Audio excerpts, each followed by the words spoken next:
നിങ്ങൾ അവസാനമായി ശ്വാസമെടുക്കുന്ന വായുവിന് നന്ദി പറഞ്ഞത് എപ്പോഴാണ്?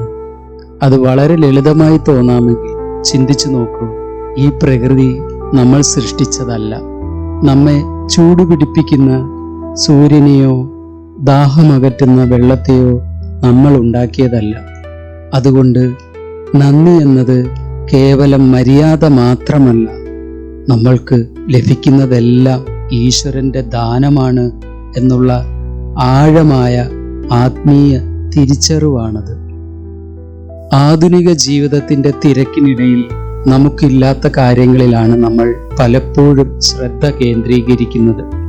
എന്നാൽ ഭഗവത്ഗീത നമ്മളുടെ വീക്ഷണത്തെ പൂർണ്ണമായും മാറ്റിമറിക്കുന്നു.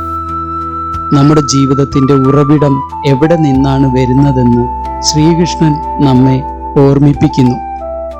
ഗീതയുടെ ജ്ഞാനത്തിൽ ഇങ്ങനെ സംഗ്രഹിച്ചിരിക്കുന്നു: എല്ലാം എന്നിൽ നിന്നാണ് ഉത്ഭവിക്കുന്നത്.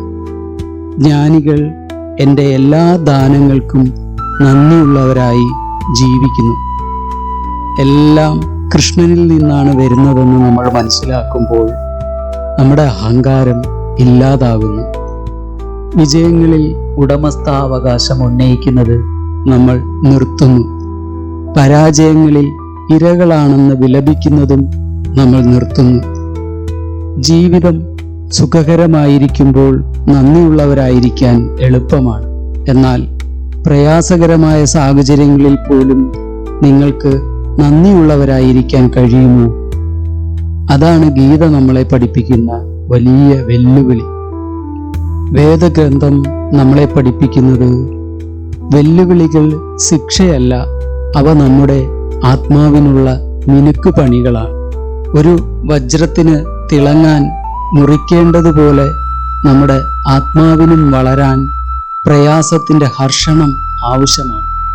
നിങ്ങളിപ്പോൾ ഒരു പ്രയാസമേറിയ അവസ്ഥയിലൂടെയാണ് കടന്നു പോകുന്നതെങ്കിൽ നിങ്ങളുടെ ചിന്താഗതി മാറ്റാൻ ശ്രമിക്കുക. എന്തുകൊണ്ടാണിത് എനിക്ക് സംഭവിക്കുന്നത് എന്ന് ചോദിക്കുന്നതിന് പകരം ഇതെന്നെ എന്ത് പഠിപ്പിക്കുന്നു എന്ന് ചോദിക്കുക. നിങ്ങൾ നേടുന്ന പാഠത്തിന് നന്ദിയുള്ളവരായിരിക്കുക. നിങ്ങൾ ആർജിക്കുന്ന കരുത്തിൽ നന്ദിയുള്ളവരായിരിക്കുക. ഈ കഷ്ടപ്പാട് പോലും നിങ്ങളുടെ യഥാർത്ഥ സ്വത്വത്തിലേക്ക് നിങ്ങളെ അടുപ്പിക്കാൻ ദൈവം നൽകിയ ദാനമാണ്. അപ്പോൾ ഗീതയിൽ പറയുന്ന ഈ ജ്ഞാനികളെ പോലെ നമ്മൾ എങ്ങനെ ജീവിക്കും? അത് വളരെ ചെറിയ കാര്യങ്ങളിൽ നിന്നാണ് തുടങ്ങുന്നത്. നിങ്ങൾ ഉണരുമ്പോൾ പുതിയൊരു ദിവസത്തിന് കൃഷ്ണനോട് നന്ദി പറയുക.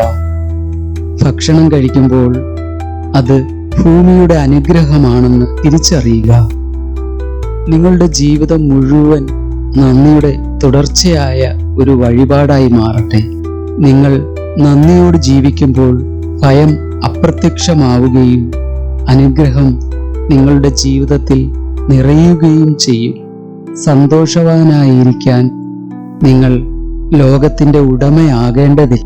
അത് സൃഷ്ടിച്ചവനെ അഭിനന്ദിച്ചാൽ മാത്രം മതി. ഈ സന്ദേശം നിങ്ങൾക്കൊരാശ്വാസമായെങ്കിൽ ഇപ്പോൾ ഒരു നിമിഷം കണ്ണുകളടച്ച് ഒരു കാര്യത്തിലെങ്കിലും മനസ്സുകൊണ്ട് നന്ദി പറയുക.